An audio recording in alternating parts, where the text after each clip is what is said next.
Ils étaient deux hôtes du ministère des Finances, les diplomates Mourad Oukou-le-Turc et la Française Christine Robichon. Les échanges étaient celles de coopération pour l'un et celles d'adieu pour l'autre. Et puis les membres de la commission d'arbitrage du service bancaire minimum garanti ont été installés à Yaoundé par le ministre des Finances. Alamine Ousmane Meh a instruit ces derniers de se souvenir constamment de la maxime qui voudrait que le client soit roi. Les détails dans ce journal et c'est tout pour le sommaire. Vous êtes sur Cam News 24, bienvenue à tous au journal. Les diplomates, le nouvel ambassadeur turc au Cameroun et la française Christine Robichon, quant à elle, en fin de séjour au Cameroun, ont été reçus les 8 et 9 septembre 2016 par le ministre des Finances, Ousmane Alamine Meh. L'entretien des deux hommes a porté entre autres sur les coopérations économiques, financières et sociales qu'entretiennent les deux pays. Les échanges entre Ousmane Alamine Meh et Christine Robichon ont, elles, porté sur le bilan de l'évolution des relations entre la France et le Cameroun. Reportage. C'est avec beaucoup de plaisir que le ministre des Finances et le nouvel ambassadeur de Turquie au Cameroun se sont retrouvés ce 8 septembre 2016. Les deux personnalités ont saisi cette occasion pour parler de la coopération économique, financière, sociale et politique. Mourad Oukou a pu discuter de la coopération entre les deux ministères des Finances, c'est d'autant plus vrai que l'aspect financier règle beaucoup de choses dans le cadre des échanges commerciaux et des investissements. Le diplomate turc est en poste au Cameroun depuis un an. Il a remplacé son homologue Omer Farouk Douran qui a quitté le Cameroun le 16 septembre 2015. Ce dernier avait œuvré à améliorer les relations économiques et commerciales entre le Cameroun et la Turquie pour la période de 2012-2015. À en croire le diplomate turc, les discussions auront été bénéfiques pour lui. C'était une occasion pour moi de présenter vraiment des renseignements actuels à cet égard. Et par après, c'était une chance pour moi de pouvoir aborder les dossiers de coopération que nous avons avec le Cameroun vis-à-vis les deux ministères de Finances. Dans la matinée du 9 septembre, c'est une Christine Robichon très heureuse qui est allée faire ses adieux à Alamine Ousmane Meh. Nommée le 25 octobre 2016, la ministre plénipotentiaire française de deuxième classe, arrivée en fin de séjour au Cameroun, aura travaillé avec le ministère des Finances pendant 3 ans pour la poursuite des relations amicales et fraternelles entre son pays, la France et le Cameroun. Pour le moins, la diplômée de l'Institut d'études politiques, âgée de 63 ans, et le ministre des Finances auront fait le bilan de l'évolution positive des relations entre la France et le Cameroun avec le même constat satisfaisant. Elle n'a pas manqué de relever le mécanisme du CE2 dont elle a pu voir l'effet positif pour le développement du Cameroun et l'amélioration des conditions de vie des populations. S'apprêtant à quitter le Cameroun, Alamine Ousmane Meh a remis à son hôte un modeste cadeau en signe de gratitude pour la chaleur d'une coopération riche et de longue date qui unit les peuples français et camerounais. Elle se prononce sur la lutte contre le terrorisme. Les membres de la commission d'arbitrage du service bancaire minimum garanti ont été installés à Yaoundé par le ministre des Finances. Alamine Ousmane Meh leur a demandé de se souvenir constamment de la maxime qui voudrait que le client soit roi. Il se trouve en effet que la commission d'arbitrage, qui est chargée de statuer sur les litiges nés de l'implémentation du service bancaire minimum garanti et dont les réclamations n'auront pas trouvé de solution à l'amiable auprès des banques, sera moins sollicité. Jean-Pierre Bitongo a dit pour tout nous en dire plus. C'est la salle des actes du ministère des Finances qui a servi de cadre à la cérémonie d'installation des membres de la commission d'arbitrage du service bancaire minimum garanti institué par l'arrêté ministériel du 13 juillet 2011 qui consacre au bénéfice du consommateur la gratuité des services bancaires de base, notamment l'ouverture de compte, la délivrance du relevé d'identité bancaire, le chéquier, en passant par le paiement par carte auprès d'un commerce au Cameroun, au virement par compte jusqu'aux opérations de clôture. Dès lors, tant les usagers que les consommateurs peuvent se frotter les mains. Ces derniers sont généralement, comme l'a si bien noté le ministre des Finances, en position de faiblesse vis-à-vis du système financier. Ce que nous allons faire, ce sera de sensibiliser les consommateurs, de les éduquer sur la connaissance des 15 services bancaires. Il faut le dire, depuis 2011, la Ligue camerounaise des consommateurs se bat pour que les 15 services bancaires qui datent du 13 janvier 2011 puissent être connus. Et nous nous sommes également battus pour la mise en place de cette importante commission. Pour s'en réjouir, Alamine Ousmane May a relevé à l'assistance que cette décision gouvernementale en faveur de l'inclusion financière et l'accès aux services financiers a fortifié le secteur bancaire du Cameroun qui compte 14 banques. Un niveau de ressources collectées de 3 520 milliards de francs CFA et 2 990 milliards de crédits octroyés au 30 et 31 décembre 2015 avec une forte progression du taux de bancarisation en faveur des particuliers. En les installant officiellement, le ministre des Finances a relevé qu'en cas d'écart dans la mise en œuvre des dispositions de l'arrêté ministériel de 2011, l'action des pouvoirs publics sera prompte et ferme.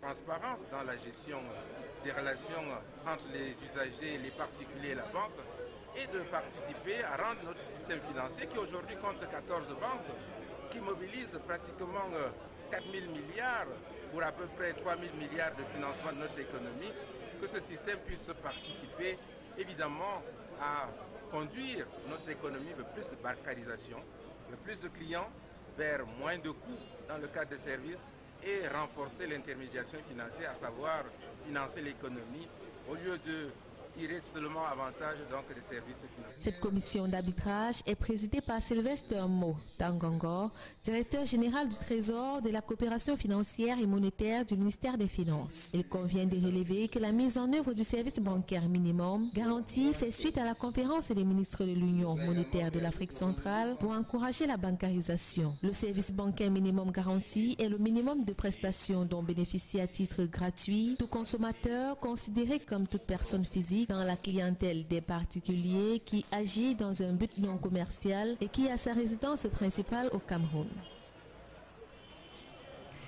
Fête du mouton 2016, à 3 jours de l'événement, le marché de moutons de Douala est dans la débandade. La place connue a été délocalisée pour le lieu d'Ibonindale, non loin de l'abattoir de Douala dans le 4e arrondissement. Notons cependant que des points de vente de moutons ont été improvisés de part et d'autre au détriment des marchands qui disent être conformes aux exigences préfectorales.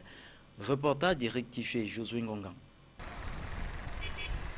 On a coutume de dire que les habitudes ont la peau dure. C'est le cas ici au marché de fortune de vente de moutons, installé tout autour du lieu d'Egapi il y a quelques mois par les autorités de la ville de Douala. Pendant que certains respectent les consignes préfectorales, d'autres font le malin, créant ainsi le désordre. Pour nous, les autres qui sont déjà à Bonandele, ça ne nous plaît pas vraiment que de voir aussi nos coéquipiers qui sont là, toujours. Vraiment, ça nous dérange pour nous qui est déjà à Bonandele. C'est que moi, je veux parler pour que le monde sache que vraiment le marché des moutons se retrouve maintenant à Bonandele. Les gars qui ont fait le marché à Bonandele, tout ça, ce n'est pas accordé par le gouvernement. Le marché reconnu par le gouvernement, c'est à Bonandele. Une débandade qui n'est pas sans conséquence sur le prix des bêtes. Ici, le manque de concurrence crée la surenchère. Actuellement, le marché est dispersé.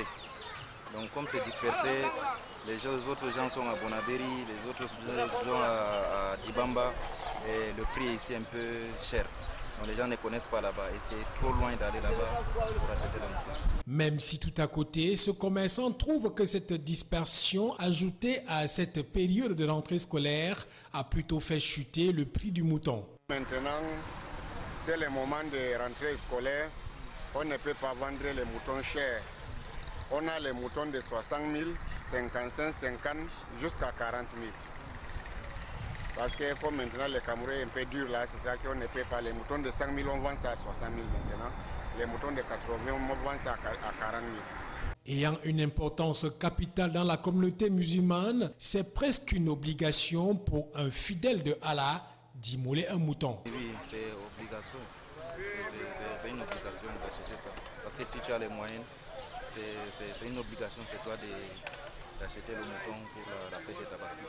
Il faut rappeler que cette fête commémore la soumission d'Ibrahim à son Dieu, symbolisée par l'épisode où il accepte d'égorger sur l'ordre de Dieu son fils unique Ismaël. Après son acceptation de l'ordre divin, Dieu envoie l'archange Gabriel qui substitue au dernier moment l'enfant par un mouton qui servira d'offrande sacrificielle. Le partenariat APES, entendait Association pour la promotion de l'élevage du Sahel en savane et Plan international Cameroun vu au scanner. C'était au cours d'une réunion restreinte de coordination trimestrielle tenu dans la salle de conférence de la Caisse de développement de l'élevage pour le Nord, en présence de tous les acteurs liés au processus de ce partenariat. Occasion pour la coordinatrice régionale de plan international pour le Nord, Mme Edith També, et du coordinateur d'APES pour le Nord, Idrissa Youssoufa, de dresser le bilan du premier trimestre de cette nouvelle année de partenariat avec cette organisation. Le point avec Giscard Aman-Bonnier et Donald Agnozoa. Il est impératif, s'agissant de la lutte contre la pauvreté, d'accompagner les couches sociales vulnérables dans la quête quotidienne d'amélioration de leurs conditions de vie. Voilà qui justifie l'existence depuis 2010 de cet accord de partenariat entre Plan International Cameroun, Antenne du Nord et l'Association pour la promotion de l'élevage du Sahel en savane. Et c'est pour mûrir la réflexion autour du comment sécuriser et utiliser les fonds tissus des tontines tenus par les organisations féminines de Garoua que les responsables des deux organisations et les acteurs liés à ce processus se sont retrouvés dans le cadre d'une réunion restreinte de coordination trimestrielle. Nous nous retrouvons aujourd'hui dans le cadre de notre réunion trimestrielle entre APES et Plan. Donc ce partenariat, comme je le disais, c'est un partenariat vieux depuis 6 ans, depuis 2010. Et dans ce partenariat, chaque 3 mois, nous nous asseyons avec Plan pour faire l'évaluation des activités qui ont été menées sur le terrain dans le cadre de GVEC, Groupement Villageois d'Épargne de Crédit, qui est une méthodologie destinée aux femmes rurales qui n'ont pas accès au crédit bancaire classique.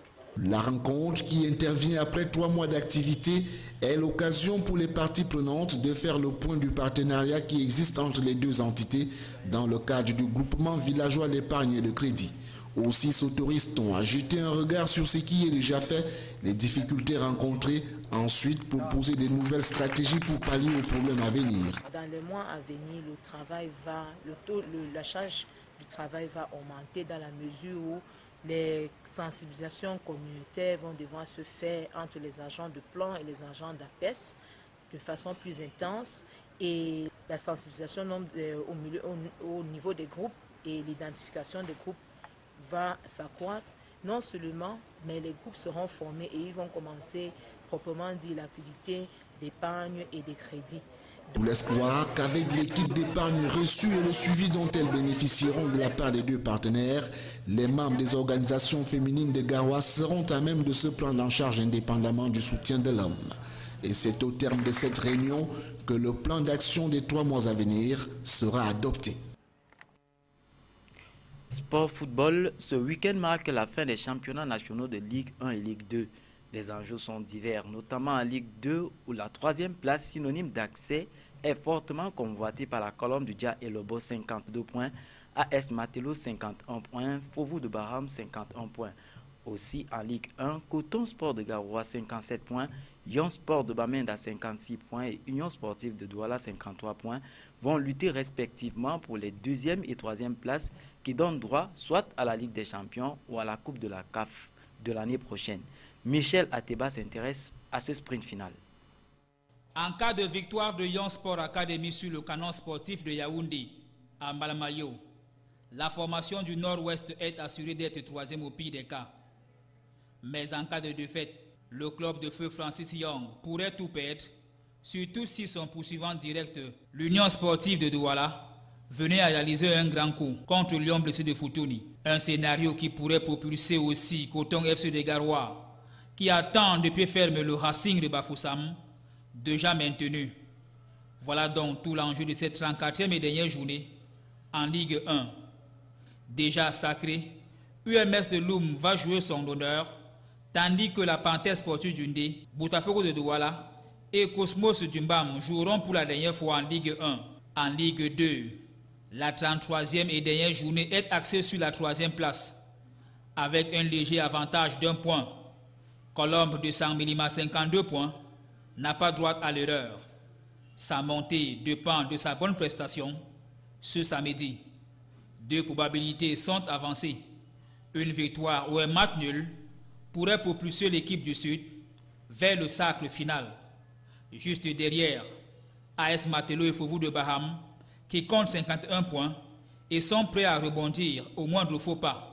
Le voile sera donc levé au soir de cette ultime journée. Dynamique de Bouya et Ndjela Sport Academy vont faire les adieux en Ligue 2, alors que Feutu FC de Banjoun et Stade Renard de Melon vont fêter leur montée en Ligue 1. C'est la fin de ce journal, mesdames et messieurs. Merci de votre aimable attention. Au revoir.